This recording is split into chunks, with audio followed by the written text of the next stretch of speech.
क्या आपको लगता है कि आप अकेले पड़ गए हैं? क्या दुनिया आपकी मेहनत और आपकी भावनाओं की कद्र नहीं कर रही है? तो याद रखिए, इतिहास गवाह है कि जो भी महान बना है वो पहले अकेला ही चला है।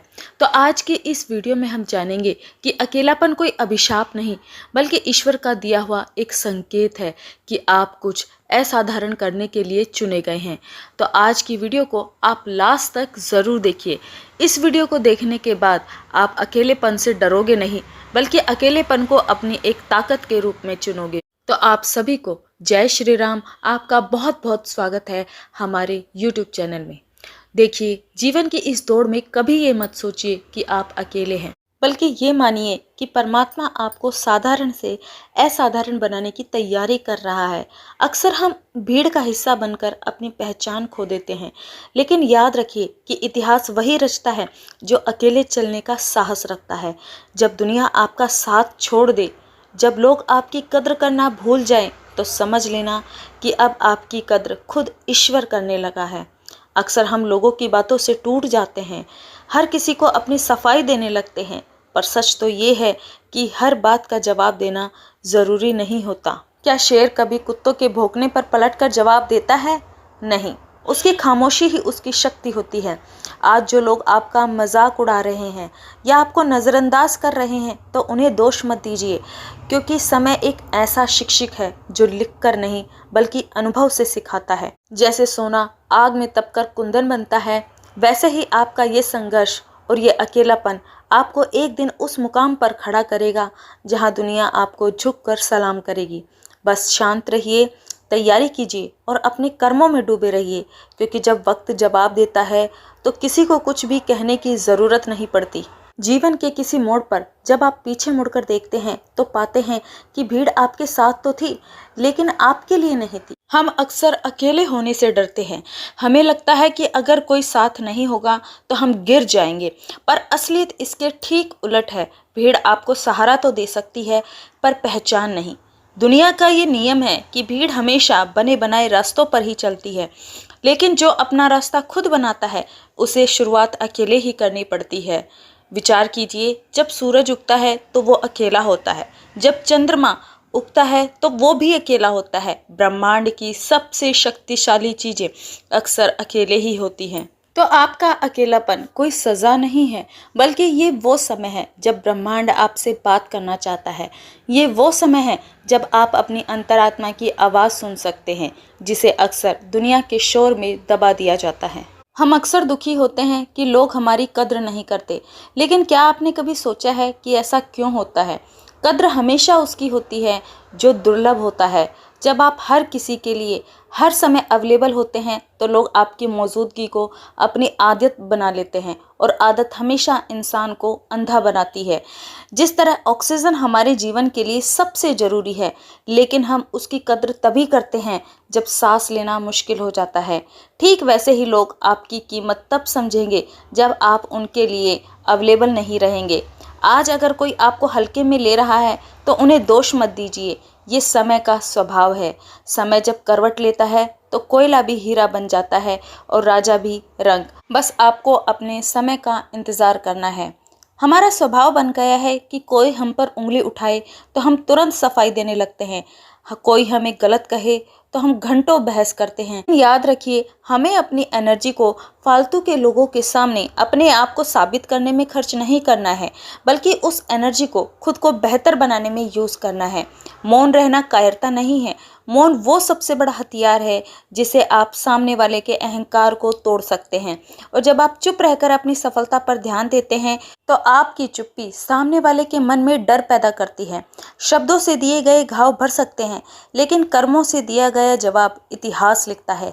याद रखिए, श्री कृष्ण ने भी शिशुपाल की 100 गलतियों तक मौन धारण किया था, और जब सुदर्शन चक्र चला तो पूरी दुनिया देखती रह गई। तो आपको भी अपने सुदर्शन चक्र यानी अपनी सफलता का इंतजार करना चाहिए। सोना तब तक गहना नहीं बनता जब तक वो आग में नहीं तपता। पत्थर भी जब तक मूर्त नहीं बनता जब तक वह छेनी और हथौड़ी की चोट नहीं सहता। अगर आज आपके जीवन में संघर्ष है, अपमान है या दुख है, तो ये संकेत है कि आपके भीतर कुछ बहुत बड़ा निर्माण हो रहा है। ईश्वर आपको तोड़ नहीं रहा, बल्कि वह आपको तराश रहा है। लोग अक्सर पूछते हैं कि ये मेरे साथ ही ऐसा क्यों हुआ, लेकिन सही सवाल ये है कि ईश्वर मुझे किस चीज़ के लिए तैयार कर रहे हैं।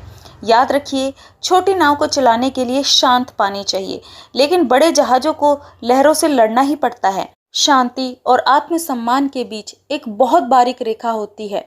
झुकना अच्छी बात है, लेकिन केवल वहाँ जहाँ आपके झुकने से किसी का भला हो या जहाँ आपकी गलती हो। लेकिन जहाँ आपकी गरिमा को चोट पहुँचे, जहाँ आपकी सेल्फ रेस्पेक्ट डाउन हो, तो वहाँ झुकना आपकी आत्मा की हत्या करने जैसा है। जो व्यक्ति हर जगह एडजस्ट करता है तो दुनिया उसे एक दिन कूड़ेदान की तरह इस्तेमाल करने लगती है। अपनी एक सीमा तय कीजिए। लोगों को पता होना चाहिए कि वो आपसे किस हद तक बात कर सकते हैं। जब आप खुद का सम्मान करना शुरू करेंगे, तभी दुनिया आपका सम्मान करेगी। और सफल होना जरूरी है, लेकिन अपनी नज़रों में गिरकर सफल होना सबसे बड़ी हार है।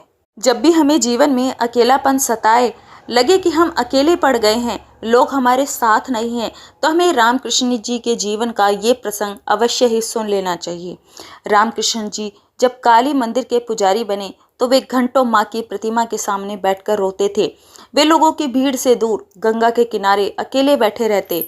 लोग उन्हें देखकर हंसते थे, उन्हें पागल कहते थे। यहाँ तक कि उनके अपने रिश्तेदारों ने भी सोचा कि वो मानसिक रूप से बीमार हो गए हैं, लेकिन उन्हें दुनिया के तानों से कोई फर्क नहीं पड़ता था। याद रखिए, जब आप कुछ बड़ा पाने की कोशिश करते हो तो सबसे पहले अपने ही आप पर शक करने लगते हैं। और एक समय ऐसा आया जब उनकी व्याकुलता बढ़ गई। उन्होंने सोचा, अगर माँ है तो मुझसे बात क्यों नहीं करती? क्या ये सब पाखंड है? उन्होंने अकेलेपन की उस पराकाष्ठा को छुआ जहाँ जीवन और मृत्यु का अंतर मिट जाता है। उन्होंने मंदिर में रखी तलवार उठाई और खुद को समाप्त करने चले, लेकिन ठीक उसी क्षण उन्हें उस परम आनंद का अनुभव हुआ जिसे पाने के लिए ऋषि मुनि जन्मों जन्मों तक तपस्या करते हैं। उन्हें समझ में आया कि अकेलापन ही वो द्वार है जहाँ से परमात्मा भीतर प्रवेश करते हैं। स्वामी विवेकानंद जब पहली बार उनसे मिले और पूछा, क्या आपने ईश्वर को देखा है? तो रामकृष्ण जी ने बड़ी सादगी से कहा कि हाँ, वैसे ही जैसे मैं तुम्हें देख रहा हूँ। और ये आत्मविश्वास अकेलेपन की भट्टी में तप कर ही आया था। रामकृष्ण जी अक्सर एक बात कहते थे, जब तक मन में मैं यानी कि अहंकार है, तब तक ईश्वर नहीं मिल सकते। और यह मैं तभी मरता है जब इंसान दुनिया के शोर से कटकर अपनी आत्मा के सन्नाटे में उतरता है। तो अगर लोग आज आपको पागल कह रहे हैं, तुम्हारी मेहनत का मजाक उड़ा रहे हैं, तो रामकृष्ण परमहंस जी को याद कर लेना। उन्हें भी दुनिया ने पागल समझा था, पर जब उन्हें ज्ञान मिला तो वही दुनिया उनके चरणों में झुक गई। विवेकानंद जैसा तेज और बुद्धिमान व्यक्ति भी उनके चरणों में बैठकर शिष्य बना। ये ताकत थी उनके मौन की, उनके अकेलेपन की साधना की।